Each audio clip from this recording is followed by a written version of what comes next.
मैं अक्षय आप सबका स्वागत करता हूं आप सबके अपने YouTube चैनल लर्निंग गुरु पे। जैसे कि आप सबने लास्ट वीडियो देखी ही होंगे कि हम आपके लिए एक नई वीडियो सीरीज लाने वाले थे। तो दोस्तों हाजिर हूं मैं एक नई वीडियो सीरीज के साथ। तो आज का टॉपिक क्या है सर? तो ये पूछने की जरूरत नहीं पड़ेगी आपको, क्योंकि अगर आपने वीडियो का थंबनेल देख चुके होंगे तो आपको पता चल गया होगा कि आज हम हेनरी फेयोल के 14 सिद्धांतों के बारे में बात करने वाले हैं। सर इंपॉर्टेंट है? नहीं बेटा जी, इंपॉर्टेंट नहीं है, ये बहुत बहुत इंपॉर्टेंट है। आपको एग्जामिनेशन में इसका क्वेश्चन आने वाला ही, ये कंफर्म क्वेश्चन है। अगर आपको अच्छे से मार्क्स चाहते हो तो इस वीडियो को स्टिल एंड तक देख लो और प्रबंध के पूरे 14 के 14 सिद्धांतों को समझ लो। अगर आप इस वीडियो को देखते हो तो इसके बाद आपको कोई दूसरा वीडियो देखने की या कोई बुक पढ़ने की कोई जरूरत नहीं पड़ेगी। तो सबसे पहली बात करते हैं हम कि हेनरी फेयोल थे कौन। जैसे कि आपके इस डिस्प्ले में शो हो रहा होगा कि हेनरी फेयोल जो एक थे फ्रांस में रहने वाले एक माइनिंग इंजीनियर थे। माइनिंग इंजीनियर का मतलब क्या होता है दोस्तों? तो जो खनिज वगैरह खनन का काम करते हैं उन्हें बोला जाता है माइनिंग इंजीनियर। ठीक है, तो माइनिंग इंजीनियर से एक महाप्रबंधक के स्थान पर पहुंचे, मतलब उन्होंने अपने जीवन की शुरुआत एक माइनिंग इंजीनियर के साथ की और एक प्रबंध के पितामह बन गए, मींस फादर ऑफ मैनेजमेंट बन गए। ठीक है, आगे की बात करते हैं तो इन्होंने क्या किया, जब वो माइनिंग का काम कर रहे थे तो उस व्यवसाय में उन्होंने बहुत सारे प्रयोग किए और वहां पर बहुत सारे निरीक्षण किए और इन निरीक्षणों के आधार पर इन्होंने कुछ बातों का वर्णन किया। तो इन्हीं की प्रमुख 14 बातों को लोग यानी हम लोग प्रबंध के 14 सिद्धांतों के नाम से पढ़ते हैं। तो इन 14 सिद्धांतों की वजह से हेनरी फेयोल को आधुनिक प्रबंध का जनक कहा जाता है। It means the father of modern management. दोस्तों एक चीज याद रखना आप कि एग्जाम में ये क्वेश्चन जरूर पुट हो सकता है कि आधुनिक प्रबंध के जनक यानी कौन है, तो आपको डेफिनेटली आंसर करना है हेनरी फेयोल यह आधुनिक प्रबंध के क्या है, जनक है। तो बेटा ये देखो दूसरी स्लाइड आपके सामने हाजिर हो गई जहां प्रबंध के कितने सिद्धांत आ चुके हैं, पूरे के पूरे 14। तो इन सिद्धांतों को वन बाय वन हम पढ़ने वाले हैं। तो let's start one by one. पहला कार्य विभाजन का सिद्धांत। बेटा जैसे नाम बता रहा है, क्या बता रहा है नाम? कार्य का विभाजन करो। तो कार्य का विभाजन करो मतलब क्या हुआ? एक काम को अलग अलग भागों में क्या करना, बांटना। तो हेनरी फेयोल के सिद्धांत में यही बोला गया है कि जब कोई संपूर्ण कार्य लिया जाता है उसे एक साथ नहीं करना चाहिए, बल्कि विभिन्न छोटे छोटे भागों में क्या कर लेना चाहिए, बांट देना चाहिए। विभिन्न विभागों में क्या कर लेना चाहिए, बांट देना चाहिए। अगर मैं बुक का रेफरेंस लेके बताऊं, जो 12वीं की बुक है, ये हमारे पास एक बुक है, तो इस बुक में जो आपके यहाँ डिस्प्ले हो रही है, मैं इसका यूज करूंगा, आप डिस्प्ले में यहाँ पे देखोगे तो यहाँ लिखा है हेनरी फेयोल के 14 सिद्धांतों का पहला सिद्धांत है कार्य विभाजन का सिद्धांत। लिखा है यहाँ पे, इस सिद्धांत के अनुसार संपूर्ण कार्य उपविभागों में विभाजित किया जाता है, मतलब एक पूरे काम को छोटे छोटे भागों में क्या किया जाता है, बांट दिया जाता है। उदाहरण के तौर पे इन्होंने बताया है कि तकनीकी विभाग आ जाता है, वित्तीय विभाग आ जाता है, लेखा विभाग आ जाता है, व्यवसायिक विभाग आ जाता है, सुरक्षा व्यवस्थापन विभाग आता है, प्रबंधकीय विभाग आता है। तो मतलब अलग अलग डिपार्टमेंट में बांट दिया जाता है। मतलब अगर हम प्रैक्टिकल लाइफ की बात करते हैं, अगर हम प्रैक्टिकल लाइफ की बात करें, प्रैक्टिकल लाइफ में क्या होता है कि अगर कोई एक काम मिलता है किसी व्यक्ति को, तो वो व्यक्ति क्या करता है, दो चार लोगों में वो काम को बांट देता है। जैसे एक मान के चलते हम एक एग्जांपल लेते हैं शादी का। अगर हमें किसी को शादी का, अपनी ही शादी का, किसी और के अपनी ही शादी की बात करते हैं, तो डेकोरेशन का एक काम देता हूं तो वो डेकोरेशन एक व्यक्ति को दूंगा, और डेकोरेशन के काम करने वाले लोग क्या होते हैं, अलग अलग होते हैं। कोई लाइटिंग देखता है, तो कोई फूलों को देखता है, अरेंजमेंट को देखता है, कोई सीटिंग अरेंजमेंट देखता है। मतलब क्या हुआ, काम तो एक ही व्यक्ति को दिया गया था, पर इस काम को उसने क्या किया, अलग अलग भागों में क्या करता है, उसने बांट दिया। इसकी एक इंपॉर्टेंट लाइन बेटा ये है जो हमारे पास अभी आपके डिस्प्ले में शो हो रही है कि क्या है यहाँ पे कि इस विभाजित कार्य को पूरा करने का दायित्व विभिन्न कर्मचारियों को उनकी क्षमता, कौशल्य और रुचि के अनुसार सौंपना चाहिए। फेयोल के अनुसार कार्य विभाजन से अपेक्षित उत्पादन स्तर प्राप्त करना संभव होगा। देखो दोस्तों, जब मैं काम को बांटता हूं तो उस व्यक्ति का कौशल्य क्या है, उसकी रुचि क्या है, वो पसंद क्या है, उसके हिसाब से मुझे बांटना चाहिए। अगर मैं ऐसे इंसान को काम दे दूं जो उसको पसंद ही नहीं है, तो काम अच्छे से करेगा क्या? एज ऑब्वियस नहीं करेगा। अगर हम किसी व्यक्ति को उसकी रुचि, कौशल्य और पसंद के हिसाब से काम देते हैं तो काम बहुत अच्छे से करता है। इसलिए क्या हो सकता है, हमारा उत्पादन का स्तर बढ़ सकता है। अगर इसके लिए हम एक एग्जांपल की बात करें, तो क्या अगर मान के चलिए एक व्यक्ति है जिसे खाना बनाते ही नहीं आता, बट अगर मैं इसको खाना बनाने का काम दूंगा तो खाना अच्छे से बना पाएंगे आप क्या? एज ऑब्वियस नहीं बना पाएंगा। तो बोलने का मतलब क्या है, इस सिद्धांत का पूरा ओवरव्यू अब समझिए। हेनरी फोर्ड ने कार्य विभाजन के सिद्धांत में इतना बताया है दोस्तों कि संपूर्ण कार्य को विभिन्न उपविभागों में क्या करना चाहिए, बांटना चाहिए। उत्पादन विभाग, सुरक्षा विभाग, वित्तीय विभाग, प्रबंधकीय विभाग, ऐसे छोटे छोटे भागों में क्या कर देना चाहिए, बांट देना चाहिए। और जब कार्य का विभाजन किया जाएगा तो उस व्यक्ति का कौशल्य देखो, उसकी रुचि देखो, उसकी पसंद क्या है, इन सबको देखना चाहिए। तो इससे क्या होगा आपका बेनिफिट कि कार्य उत्पादन का स्तर क्या हो जाता है, बढ़ जाता है। ऐसा हेनरी फोर्ड ने कहा है, जो हमारी इस डिस्प्ले में शो हो रहा है। आई होप आपको ये पॉइंट समझा होगा। तो हम नेक्स्ट पॉइंट की तरफ मूव करते हैं। किसी व्यक्ति को अगर कार्य दिया जाता है पूरा करने के लिए, मतलब हम बोलेंगे उसको दायित्व दिया गया, मतलब कोई जिम्मेदारी दी गई, तो उस दायित्व को पूरा करने के लिए उस व्यक्ति के पास कुछ अधिकार तो होने चाहिए। क्यों अधिकार होनी चाहिए? तो उस काम को पूरा अच्छे तरीके से कर सके। अगर किसी व्यक्ति को मैं काम दे देता हूं बहुत सारा, पर कोई अधिकार ही नहीं देता हूं, तो वो व्यक्ति अपना काम अच्छे से कर नहीं पाएगा। तो बात क्वेश्चन यही अराइज होता है। इसलिए हेनरी फोर्ड ने सिद्धांत में बोला है कि अगर किसी व्यक्ति को, किसी कर्मचारियों को हम क्या देते हैं, कोई काम देते हैं, कोई दायित्व देते हैं, तो उसके साथ उसके जुड़े हुए कुछ अधिकार दे देने चाहिए, ताकि वह व्यक्ति उस कार्य को क्या कर सके, अच्छे वे में पूरा कर सके, अच्छे से पूरा कर सके। तो ये देखते हैं हमारे बुक में क्या लिखा है और पढ़ते हैं। तो हमारे पास लिखा है कि आपके डिस्प्ले में यहाँ शो हो रहा है, आप याद रखेंगे, प्रबंधकों को निर्णय लेने का अधिकार है। आपको पता है कि प्रबंधकों का मेन काम क्या होता है, निर्णय लेना। कर्मचारियों को सौंपे गए कार्य पूरा करने के लिए समुचित अधिकार भी दिए जाने चाहिए। जब कर्मचारियों को कुछ काम करने के लिए कुछ अधिकार दिए जाने चाहिए बोलते हैं ये। और उदाहरण के तौर पे इन्होंने बोला है, प्रबंधकीय निर्णय लेने हेतु प्रबंधक को स्वयं निर्णय लेने का अधिकार देना चाहिए, तभी वह उचित ढंग से कार्य कर सकता है। इनका बोलना बिल्कुल सिंपल है, प्रबंधक निर्णय ले सकता है पर कर्मचारी निर्णय नहीं ले सकता है। इसलिए प्रबंधक ने क्या करना चाहिए कि कर्मचारियों को निर्णय लेने का क्या देना चाहिए, अधिकार देना चाहिए। लेकिन अधिकार हमेशा दायित्व के साथ जुड़े हुए होते हैं। मतलब इनका बोलना है कि जब कर्मचारी को अधिकार दिया जाएगा तो वो उसके दायित्वों को लेके होना चाहिए, अलग से कोई उसे अधिकार देने की जरूरत नहीं है। उसको काम करने में जो अधिकार उसकी सहायता कर सकते हैं, ऐसे अधिकार को उसको देना चाहिए। जब प्रबंधकों को अधिकार दिए जाते हैं तब उस कार्य के लिए उत्तरदायी भी माना जाना चाहिए। मतलब अगर किसी व्यक्ति को, अगर मैंने कोई काम दिया है तो उस काम के लिए वही व्यक्ति क्या रहेगा, जिम्मेदार रहेगा। एंड दैट लास्ट लाइन आपके पास दिख रही होगी, अतः लक्ष्य प्राप्त हेतु कुछ निर्णय स्वयं के दायित्व पर लेने का अधिकार प्रबंधक को होना चाहिए, और कुछ इंपॉर्टेंट जो निर्णय होते हैं उन्हें लेने का काम प्रबंधक का होना चाहिए। हमारे पॉइंट नंबर 2 में बताया है। अगर एक शॉर्ट समरी देखी जाए इसकी तो बात बहुत सिंपल है। पहला सिद्धांत था कार्य विभाजन का सिद्धांत। वो क्या होता है कि कार्य का क्या करो, विभिन्न भागों में विभाजित करो। तो इस विभाजन में क्या हुआ, जब ये कार्य दिया गया तो उस कार्य को पूरा करने के लिए, इस दायित्व को पूरा करने के लिए कुछ अधिकार देनी चाहिए, और इन अधिकारों में क्या होना चाहिए, जो अधिकार दिए जाएंगे उनका संबंध उसके कार्यों से होना चाहिए, ऐसा इनका बोलना है। क्योंकि व्यवसाय संगठन में निर्णय का काम होता है प्रबंधक का, कर्मचारियों को निर्णय लेने की उतनी अनुमति नहीं होती है। तो थर्ड पॉइंट हमारे पास आ गया है कि अनुशासन का सिद्धांत, जो आपके डिस्प्ले में शो हो रहा है। तो अनुशासन का सिद्धांत क्या होता है, तो आपके डिस्प्ले में देख पा रहे होंगे आप कि हेनरी फोर्ड के अनुसार सभी प्रकार के संगठनों में अनुशासन आवश्यक है। सभी प्रकार के संगठन मतलब कौन से संगठन, तो व्यवसायिक हो, गैर व्यवसायिक हो, सरकारी हो, निजी हो, कोई भी व्यवसायिक संगठन हो, छोटा हो या बड़ा हो, सभी प्रकार के व्यवसाय संगठन में क्या होना चाहिए, तो अनुशासन होना चाहिए। अनुशासन का मतलब क्या होता है, तो बात बहुत सिंपल है, उस संगठन के नीति और नियमों का पालन करना ही क्या कहलाता है, हमारा अनुशासन कहलाता है। तो यहाँ लिखा है, संगठन को संचालित करने वाले नियमों का कर्मचारी ने आदर और पालन करना चाहिए।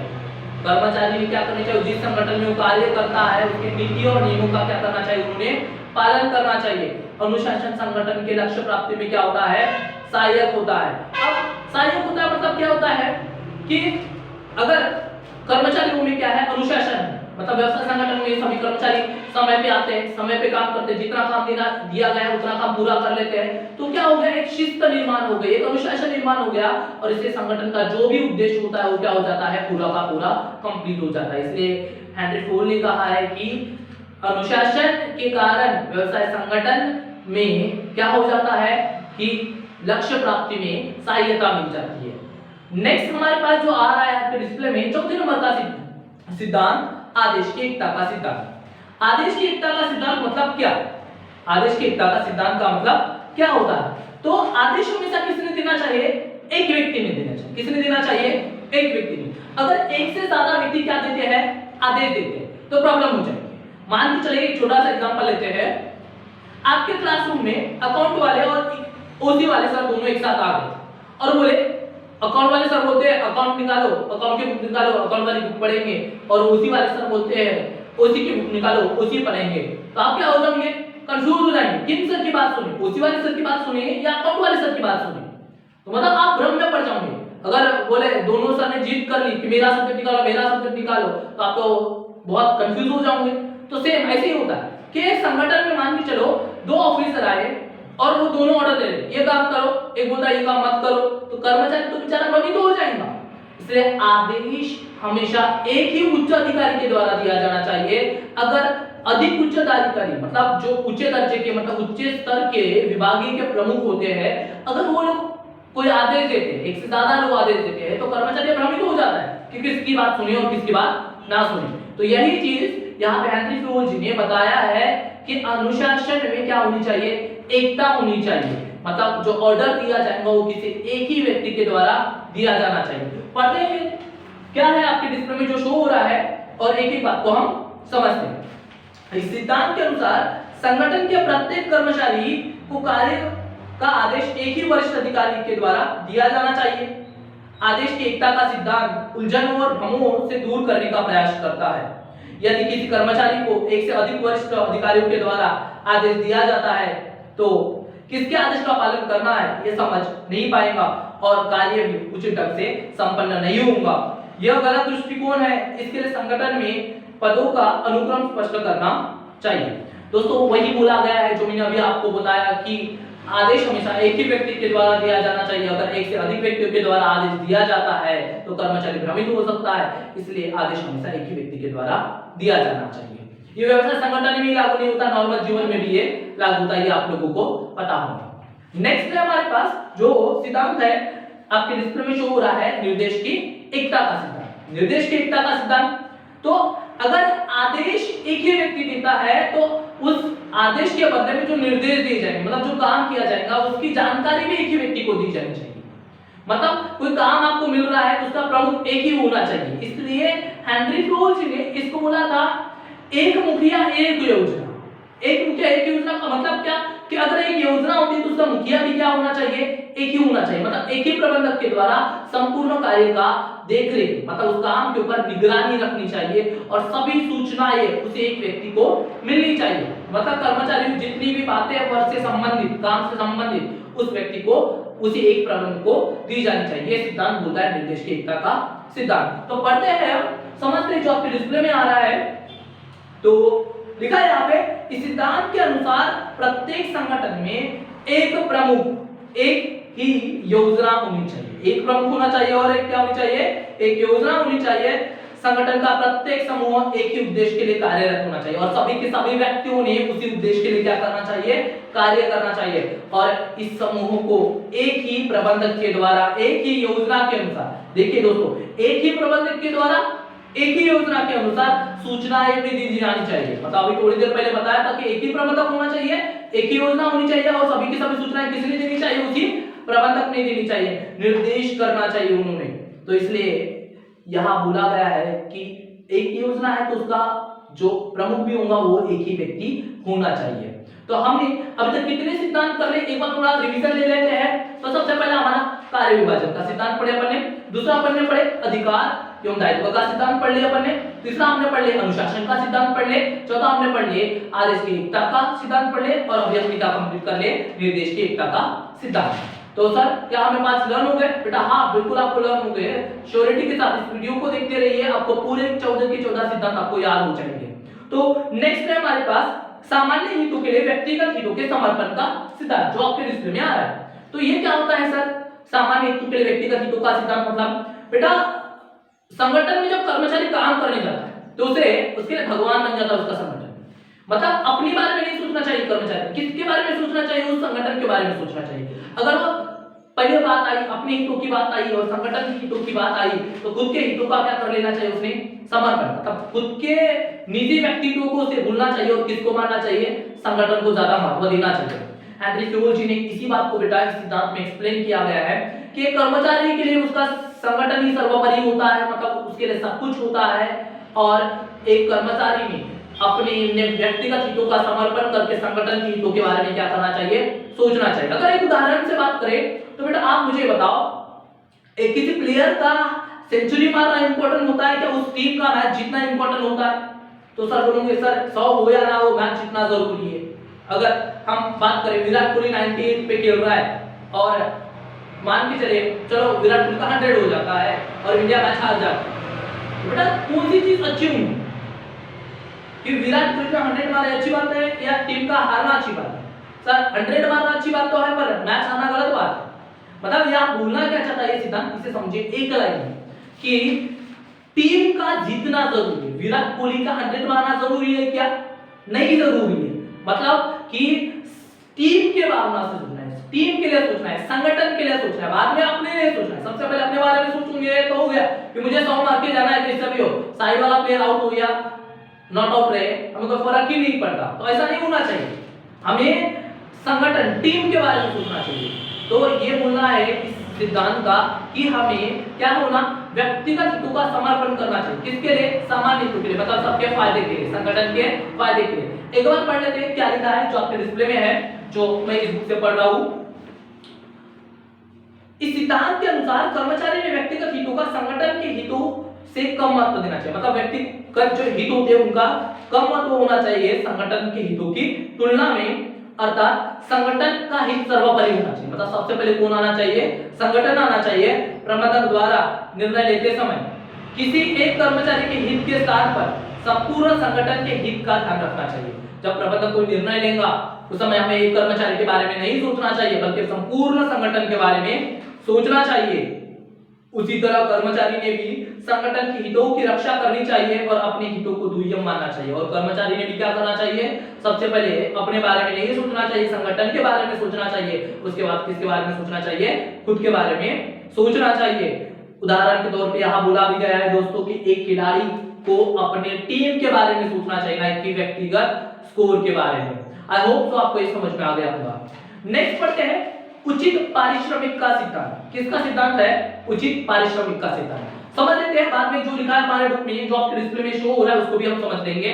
उचित पारिश्रमिक का सिद्धांत देखिए दोस्तों, या फिर अगर हम बात करते हैं कि व्यवसाय संगठन में, तो एक कर्मचारी जब जितना खुश रहेगा उतना हमारे साथ वो काम करेगा। अगर कर्मचारी को कम पैसा मिलेगा तो क्या होगा? कर्मचारी तो संगठन छोड़ के चला जाएगा। तो मतलब क्या हुआ कि एक कर्मचारी को उतना पारिश्रमिक, उतना वेतन दे देना चाहिए जितना वो डिजर्व करता है। मतलब जो उसके कौशल्य के हिसाब से उसे पैसा दे देना चाहिए। अगर हम पॉइंट के हिसाब से बात करें तो अगर आपको एक कर्मचारी को एक व्यवसाय संगठन में दीर्घकाल तक रखना है, मतलब लंबे समय तक रखना है, तो क्या होना चाहिए?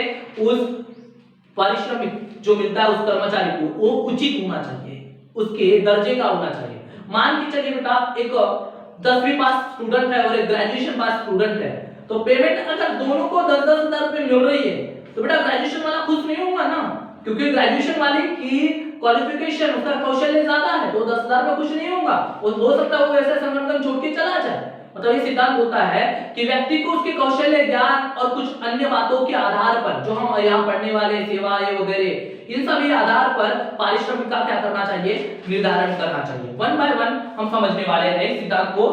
तो चालू करते हैं। यहाँ लिखा है प्रत्येक कर्मचारी को उसके कार्य के उचित पारिश्रमिक, मतलब मजदूरी और वेतन देकर उसे दीर्घकाल तक बनाए रखा जा सकता है। अगर कर्मचारी जितना काम करे उतना पैसा दूं मैं और वो खुश रहे तो मेरे साथ उस संगठन में दीर्घकाल तक, मतलब लंबे समय तक हमारे साथ काम करता है। पारिश्रमिक निश्चित करते समय, जब हम किसी कर्मचारी का पारिश्रमिक निश्चित करते हैं उस समय हमें किन बातों के ऊपर ध्यान देना है?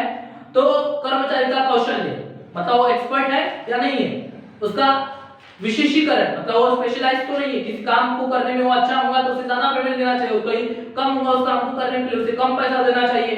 ज्ञान, अगर किसके पास ज्यादा ज्ञान है तो उसे ज्यादा पैसा देना चाहिए। नेक्स्ट, सेवा की अवधि। सेवा की अवधि का मतलब आपने सुने होंगे कि अगर कोई कर्मचारी 5-6 साल से काम कर रहा है तो उसे उसकी सैलरी तो होती है थोड़ी ज्यादा होती है, उसका वेतन क्या होता है, ज्यादा होता है। मान के चलिए मैंने आज एक जॉब ज्वाइन किया और आप 10 साल से कंपनी में काम कर रहे थे, तो मुझे ज्यादा होगा या आपको ज्यादा पेमेंट ज्यादा होगा? जबकि दोनों एक ही पोस्ट पे होंगे पर उनको मिलने वाला पेमेंट ज्यादा होगा। क्यों ज्यादा होगा? क्योंकि उनकी सेवा की अवधि क्या है, थोड़ी ज्यादा है। सब व्यवसाय संगठन को देखने में मिल जाता है। नेक्स्ट, जीवन स्तर व्यय लिखा है, मतलब जीवन स्तर के जो व्यय होते हैं, जीवन को चलाने में जो खर्चे लगते हैं उसके हिसाब से हमारा पारिश्रमिक निर्धारित करना चाहिए। बाजार की प्रवृत्ति, अगर महंगाई आ गई हो बाजार में, मतलब चीजों का प्राइस बढ़ गया हो तो क्या कर लेना चाहिए, वेतन थोड़ा बढ़ा देना चाहिए। संगठन का लाभ बढ़ गया हो तो थोड़ा वेतन बढ़ा देना चाहिए। ऐसा कर्मचारियों को उचित पारिश्रमिक दिए जाने के कारण उसकी उत्पादकता और कार्यक्षमता में क्या होती है, वृद्धि होती है। बात बहुत सिंपल सी करता है कि जब एक कर्मचारी को उसके आवश्यकता के अनुसार या फिर उसकी कार्यक्षमता के अनुसार अगर उसे पारिश्रमिक मिलता है, वेतन मिलता है, तो वो बहुत अच्छे से काम करता है और दीर्घकाल तक कार्य करते रहते हैं। तो ये जो पारिश्रमिक होगा उसका निर्धारण कैसे होगा? तो उसका कौशल्य देखा जाएगा, उसका विशेषीकरण देखा जाएगा, उसका ज्ञान देखा जाएगा, उसकी सेवा की अवधि देखी जाएगी, उसका जीवन स्तर देखा जाएगा और कंपनी का लाभ देखा जाएगा और बाजार की प्रवृत्ति देखी जाएगी। ऐसे 8 पॉइंट को देख के क्या करना चाहिए, उस कर्मचारी के पारिश्रमिक का क्या करना चाहिए, निर्धारण करना चाहिए। और दूसरी बात, अगर कर्मचारी को उचित पारिश्रमिक दिया जाता है तो कर्मचारी की उत्पादन क्षमता में क्या होती है, वृद्धि हो जाती है और इसका फायदा व्यवसाय संगठन को मिल जाता है। नेक्स्ट पॉइंट की तरफ बढ़ते हैं हम आगे, जो है केंद्रीयकरण और विकेंद्रीकरण का सिद्धांत। कौन सा सिद्धांत है? तो 8वें नंबर का सिद्धांत है हमारे पास। देखिए बहुत सिंपल है, आपके डिस्प्ले में शो हो रहा है। हम एक सिंपल बात में करते हैं। जब अधिकारों को एक ही व्यक्ति तक या कुछ व्यक्तियों तक, जब अधिकारों को एक व्यक्ति तक या कुछ व्यक्तियों तक क्या रखा जाए, सीमित रखा जाता है, तो उसे बोला जाता है बेटा केंद्रीयकरण। क्या बोला जाता है? केंद्रीयकरण। तो जो छोटे व्यवसाय संगठन होते हैं, वह केंद्रीयकरण अच्छा है, मतलब अच्छा फायदेकारक होता है। लेकिन अगर विकेंद्रीकरण की बात करें तो विकेंद्रीकरण का आशय होता है बेटा अधिकारों को विभिन्न लोगों में क्या कर देना, सौंप देना।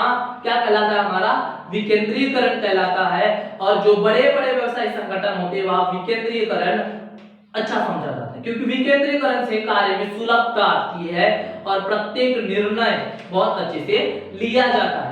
तो ये सिद्धांत में 104 इतना ही बोला बेटा कि अधिकारों को एक व्यक्ति का रखेंगे तो केंद्रीकरण हुआ और अधिकारों को विभिन्न व्यक्तियों के बीच बांटोगे तो क्या हुआ, वो विकेंद्रीकरण हुआ। छोटे संगठनों में केंद्रीकरण अच्छा होता है और बड़े व्यवसाय संगठनों में विकेंद्रीकरण अच्छा होता है, उसका लाभ उठा सकते हैं। ये सिद्धांत में लिखा है जो आपके इस डिस्प्ले में शो हो रहा है, आप इसको रीड कर लोगे। बहुत इंपॉर्टेंट नहीं था ये, पर समझा दिया। इसके ऊपर टिप्पणी भी आ सकती है बेटा 4 मार्क के लिए। अगर ये बड़ा क्वेश्चन नहीं आया तो 4 मार्क के लिए ऐसा पूछता है कि केंद्रीकरण विकेंद्रीकरण इस सिद्धांत को बताइए, तो आप इसको लिख सकते हो। नेक्स्ट हमारे पास है शोपन श्रृंखला का सिद्धांत। क्या कहा है बताइए? शोपन श्रृंखला का सिद्धांत। बेटा बहुत सिंपल बात है, अगर हमें व्यवसाय संगठन में रहते हैं तो हमें प्रबंधक को कर्मचारियों से बात करना पड़ता है, प्रबंधक को कर्मचारियों से बात करना पड़ता है, मतलब एक दूसरे से संप्रेषण करना पड़ता है, आदेशों को भेजना पड़ता है और निर्देशों को सुनना पड़ता है।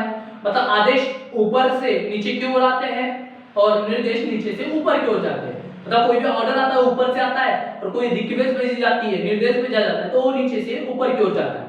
तो इसमें कुछ स्केल होती है और स्केल क्या होती है तो आप इस डिस्प्ले में देख पाओगे जो आपको दिख रही है, पर मेरे यहां समझोगे क्या होता है। शोपन श्रृंखला का मतलब कि प्रबंधक के द्वारा कर्मचारियों के साथ किए गए आदेश और निर्देश के संप्रेषण से, मतलब आदेश और निर्देश को भेजने से। तो अगर जब प्रबंधक आदेश देता है तो उसकी स्केल होती है, एक चेन बनती है, श्रृंखला बनती है। वो कैसे होती है श्रृंखला? सबसे पहले प्रबंधक अपने विभाग प्रमुख को बोलेगा। किसको बोलेगा? विभाग प्रमुख। विभाग प्रमुख पर्यवेक्षक को बोलेगा, पर्यवेक्षक फोरमैन को बोलेगा, फोरमैन श्रमिक को बोलेगा। एक बार फिर से करते हैं। प्रबंधक ने विभाग प्रमुख को बोला, विभाग प्रमुख ने पर्यवेक्षक को बोला, पर्यवेक्षक ने फोरमैन को बोला, और फोरमैन ने किसको बोला? श्रमिक को बोला। देखिए कितना टाइम लगा, प्रबंधक से बाद विभाग प्रमुख तक पहुंचे, विभाग प्रमुख से बाद पर्यवेक्षक तक पहुंचे, पर्यवेक्षक से बाद फोरमैन तक पहुंचे, फोरमैन से बाद श्रमिक तक पहुंचे। मतलब 5 स्टेप से आदेश और निर्देश मिलेंगे। मतलब आदेश तो ऐसे आएगा, निर्देश कैसे जाएगा? तो नीचे से ऊपर की ओर। मतलब सबसे पहले कर्मचारी फोरमैन को बताएगा, फोरमैन पर्यवेक्षक को बताएगा, पर्यवेक्षक विभाग प्रमुख को बताएगा, और विभाग प्रमुख किसको बताएगा? तो प्रबंधक को बताएगा। मतलब ये श्रृंखला श्रृंखला हो। तो इस श्रृंखला में क्या होता था? टाइम हो जाता था, समय का अपव्यय होता था और शीघ्र निर्णय नहीं लिए जाते थे। इसलिए व्यवसाय संगठन में एक नई अवधारणा का उदय हुआ, और वो नई अवधारणा ये थी कि इस श्रृंखला का प्रथम व्यक्ति मतलब प्रबंधक, और इस श्रृंखला का अंतिम व्यक्ति मतलब हमारा कौन? श्रमिक। अगर इन दोनों में संप्रेषण होता है तो उसे बोला जाता है संपर्क पट्टी।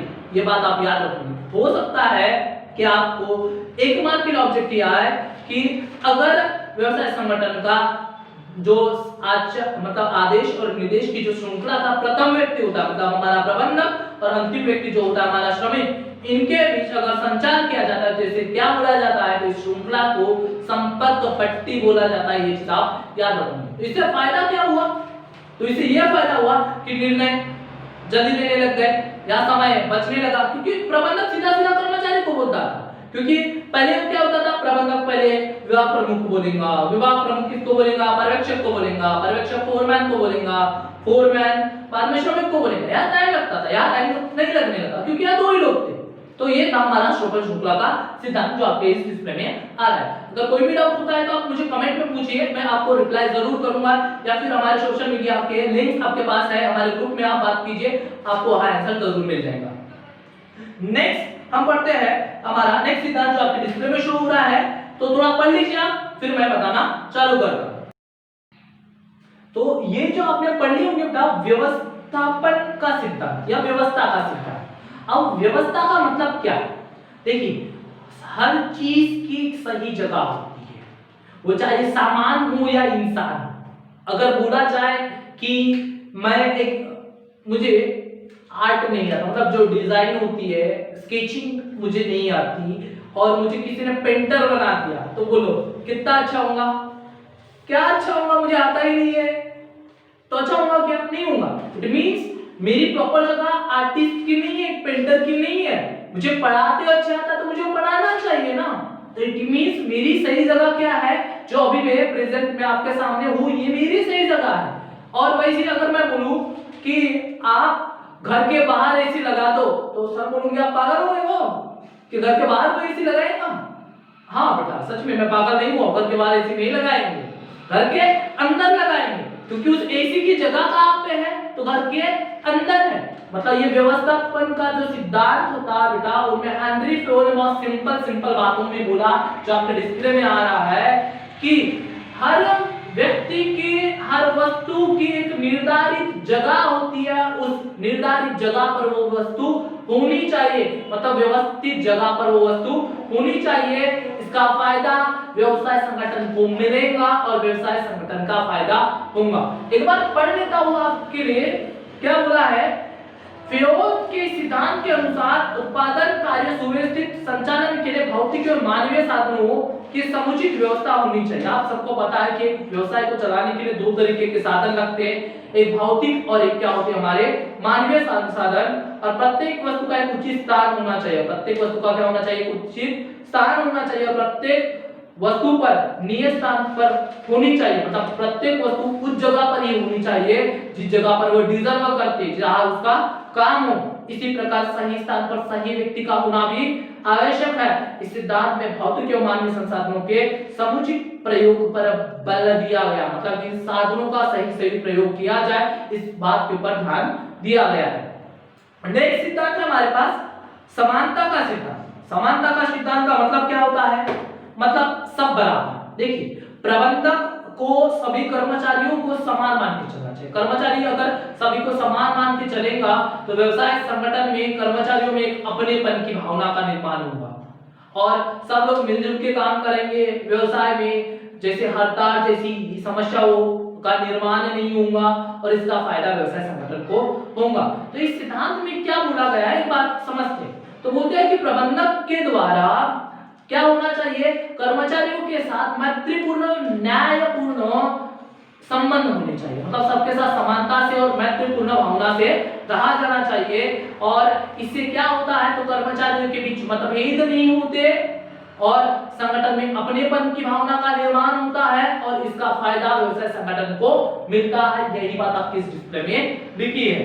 नेक्स्ट हम आगे बढ़ते हैं हमारे 12वें नंबर के सिद्धांत पर, जहां लिखा है कार्यकाल में स्थायित्व का सिद्धांत। काय का सिद्धांत, कार्यकाल में स्थायित्व का सिद्धांत, जो आपकी इस डिस्प्ले में शो हो रहा है। तो कार्यकाल का के स्थायित्व का सिद्धांत मतलब क्या, देखिए कर्मचारियों को अगर उसको बता दिया जाए कि वो कितने सालों तक हमारे पास काम करने वाला है, मतलब जो जॉब लेते समय बता दिया जाए कि इसकी अवधि इतने सालों की है, आप हमारे साथ इतने साल रुकोगे, इतने साल काम करोगे, तो उस व्यक्ति को क्या लगेगा कि संगठन हमारे संगठन में मुझे लाइफ टाइम तो रहना ही है, तो मुझे संगठन के लिए काम करना चाहिए। मतलब इससे क्या होता है, उस कर्मचारी में संगठन के प्रति अपनेपन की भावना का निर्माण होता है। वो व्यक्ति संगठन को अपना मान के काम करता है और उसकी उत्पादकता, उसकी कार्यक्षमता, उसकी प्रोडक्टिविटी बढ़ जाती है और कैपेसिटी बढ़ने की वजह से व्यवसाय संगठन को फायदा होता है। जब एक कर्मचारी अपने खुश मन से काम करेगा, उसकी कार्यक्षमता में वृद्धि होगी, कार्यक्षमता में वृद्धि होगी, उत्पादन में वृद्धि होगी, उत्पादन में वृद्धि होगी तो व्यवसाय संगठन का फायदा होगा। तो ये इनका बोलना है।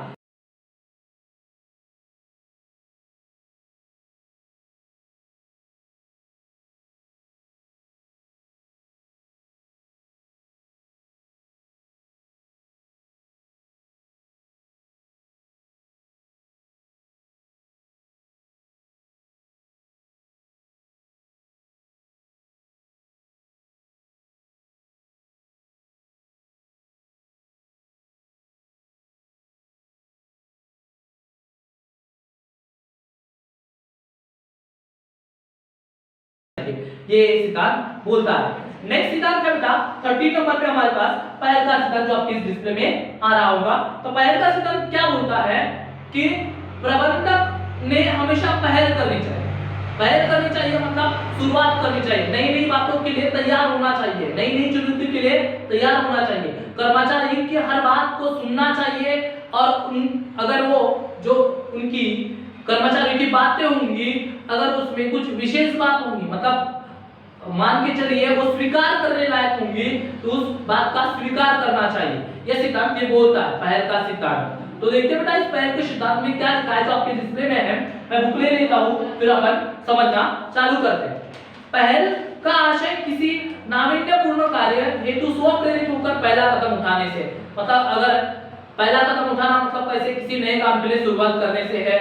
इसका असर नई कल्पना का विचार करने से भी है। इस सिद्धांत के अनुसार प्रबंधक ने कर्मचारियों को पहल करने हेतु प्रोत्साहित करना चाहिए, मतलब प्रबंधक ने कर्मचारियों को बोलना चाहिए कि आओ शुरुआत करो, आप अपनी बातें हमें बताओ और हम आपकी बात को सुनेंगे और उनके ऊपर काम करेंगे। कर्मचारियों की नई नई कल्पनाओं को प्रबंधक ने गहन चर्चा करनी चाहिए, प्रबंधक ने गहन चर्चा करनी चाहिए, मतलब उनके ऊपर विचार करना चाहिए और प्रबंधक ने इन कल्पनाओं का स्वागत करना चाहिए। मतलब अगर वो कल्पनाएं अच्छी है तो उनको क्या करना चाहिए, मानना चाहिए और व्यवसाय को क्या करना चाहिए, उस व्यवसाय में उस सभी कल्पनाओं को स्वीकार करना चाहिए। यह दृष्टिकोण संगठन में एक स्वस्थ वातावरण का निर्माण करेगा, ताकि कर्मचारियों को भी लगेगा ना कि हमारा प्रबंधक हमारी बातों को सुनता है, मतलब हम अपने संगठन के लिए इंपॉर्टेंट है। इसलिए उन सब बातों को अगर मानता है प्रबंधक, तो कर्मचारी और प्रबंधक के संबंध बहुत अच्छे बनेंगे और इसका फायदा व्यवसाय संगठन को हो जाएगा। हमारे पास आ रहा है हमारा लास्ट पॉइंट है संघ भावना। बहुत सिंपल बात है कि कर्मचारी जितने होंगे उनमें क्या होनी चाहिए, संघ भावना होनी चाहिए, अपनेपन की भावना होनी चाहिए, टीम स्पिरिट होनी चाहिए, मतलब मिलजुल के काम करना चाहिए। जब मिलजुल के काम करेंगे तो मतभेद कम हो जाएंगे, मतभेद कम हो जाएंगे तो मतलब झगड़े कम हो गए, हमारे झगड़े कम हो गए मतलब हड़ताल वगैरह ये सब बंद हो जाएगा। हड़ताल बंद हो गई तो मतलब उत्पादन का कार्य बहुत अच्छे से चलेगा और उत्पादन बढ़ेगा, लाभ बढ़ेगा, कर्मचारियों का फायदा, कर्मचारियों का फायदा, कर्मचारियों के फायदों के साथ उनकी कार्यक्षमता बढ़ती है, फायदा है, वो खुश रहेंगे और उत्पादन बढ़ेगा, उत्पादन बढ़ेगा, व्यवसाय संगठन का फायदा होगा। मतलब बोलने का मतलब है सिंपल इस पॉइंट पे एंटी ने ये बोलना है कि कर्मचारियों के बीच संघ भावना का निर्माण करना चाहिए, उनके मन में अपनेपन की भावना का निर्माण करना चाहिए जिसकी मतभेद ना हो और व्यवसाय संगठन को किसी भी प्रकार के संघर्ष का क्या करना ना पड़े, सामना ना करना पड़े। तो दोस्तों ये हमारे थे प्रबंध के कुछ 14 सिद्धांत। आपको कैसे लगे आप कमेंट बॉक्स में हमें जरूर बताइए। अगर आपको ऐसी वीडियो और चाहिए तो इस चैनल को सब्सक्राइब कीजिए और ज्यादा से ज्यादा शेयर कीजिए और हम आपको ऐसी वीडियो दिलाते रहेंगे। बाय बाय, टेक केयर, मिलते हैं हमारे नेक्स्ट वीडियो में।